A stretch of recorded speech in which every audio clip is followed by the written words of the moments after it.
ಹಿಂದೆ ಹೇಗೆ ಚಿಮ್ಮುತ್ತಿತ್ತು ಕಣ್ಣ ತುಂಬ ಪ್ರೀತಿ, ಈಗ ಯಾಕೆ ಜ್ವಲಿಸುತ್ತಿದೆ ಏನು ಶಂಕೆ ಭೀತಿ.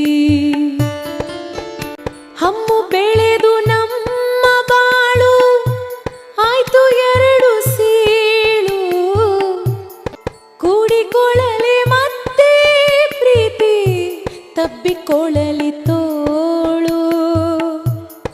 ಹಿಂದೆ ಹೇಗೆ ಚಿಮ್ಮುತ್ತಿತ್ತು ಕಣ್ಣ ತುಂಬ ಪ್ರೀತಿ, ಈಗ ಯಾಕೆ ಜ್ವಲಿಸುತ್ತಿದೆ ಏನು ಶಂಕೆ ಭೀತಿ, ಏನು ಶಂಕೆ ಭೀತಿ, ಏನು ಶಂಕೆ